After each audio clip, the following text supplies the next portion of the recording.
अरे मुंबई वालो, उड्डी बुड्डी काहे बउआ रहने होने जाके प्रैक्टिस कर तोने जाके गेम खेल का हार्दिक भाई तू है ने बउआ तारा बुला जी अपनी गेम ऐसन मानी चेन्नई वाला ऐसन गेम खेली ना चेन्नई वाला तोने ये दुख दुख हो जाई सुख सुख में निकल जाई साफा मोटा भाई का पैसा उड़ावा तरह तोने सब भाई मोटा भाई तोने ये गार मार के रख दी बाबू सब ध्यान रखिए साफा मोटा भाई के उड़ावा ना साफा चेन्नई से डर के रह बाबू जब मैचवा खेली तो पता लागी तोनी के चेन्नई में दम का बाके साफा फरफरा तारा ना उड़ा तारा ना उड़ना ही निकाल दे। अरे रुतुआ काहे इतना उड़ा तारे बाबू तोरा कैप्टेंसी बना दे लो बताओ और माही भाई तोरा कैप्टन बना दे लो तू इतना उड़बे का पता ना उसे हम कैप्टन बारी बड़ा खतरनाक कैप्टन बारी हो चला बताओ जैसे हम बताओ गुजरात में कैप्टन बनर ली हो तो गार फाट रख दे हो सब टीम के कि ना तो उसे फिर से मुंबई बड़ा साफा तैयार हो बताओ सूर्या भाऊ कैप्टन होते ना हो भाई बताओ रोहित भाई कैप्टन होते ना तो उन्हीं के उड्डी पुड्डी जैसे मारता हो तेल निकाल देता हो तेल से बचे के हो तो हमनी कितना उड़ावा तनी बताओ मोटा भाई के पैसा उड़ावा तनी तो का दिक्कत बा मोटा भाई कहले बा के जा उड़ा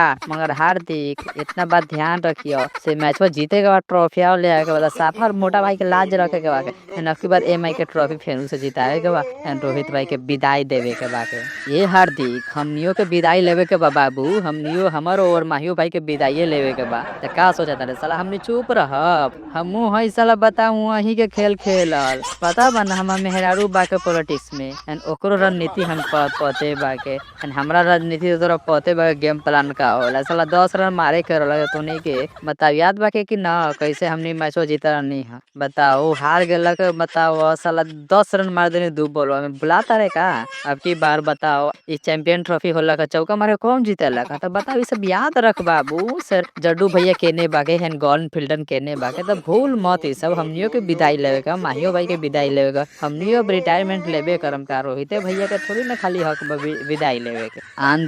दे जान दे काहे करत रे ऐसे हाय जड्डू भाई हमरे कैप्टनसी में खेल के हमरे पर उल्टा पुल्टा कहत रे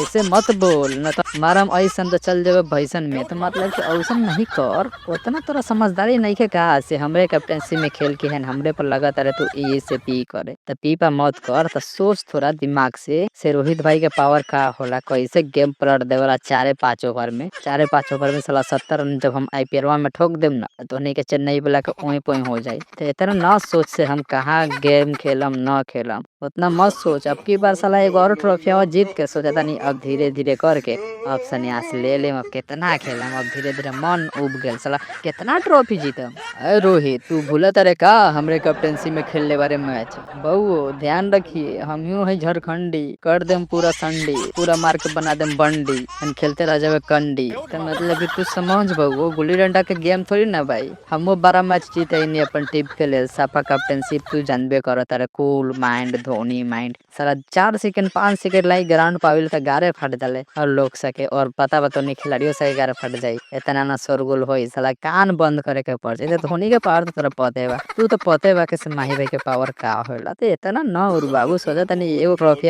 जीत के ओका संन्यास ले ली सुकून से ओका बाद आराम से गेम सब छोड़ छाड़ दे तब चल जान देख का होता फिर आओ मैदान में फिर आओ तानी तुमने सबसे माही भैया काहे इतना सोचे तरह तू हो झारखंड से बारा तो हम भी झारखंड से बन तू हो विकेट कीपर बारा हम विकेट कीपर बानी तो हम भी मारम अंडी तो चल जब भंडी इतना न सोचा का कि हम भी झारखंडी बनी हन पगला बनी ताकि तू जो नया नया में आ रहा तोर बवाल काट दिले सब हमारा तरह उड़ा उड़ा के तो हम अभी उहे जोश में बारी अभी नईका लइका बारी तो हमरो जोश तो जानते है बारा तो रोबिन मिंजवा के न भूला हम विकेटे कीपर बारी हन झारखंडे से बानी आदिवासी बारी कर दे खेल हन चल जब हेल तो उतना न सोचा से हम करब का हन खेलम कैसे तो अब की बार सोचे तनी अब की बार हम आते आते एगो एमआई के कप जिताइए दी और पूरा गेम में अपना नाम बनाइए ली भाई लोग मुंबई वालों सब्सक्राइब करो और चेन्नई वालों सब्सक्राइब करो लाइक करो।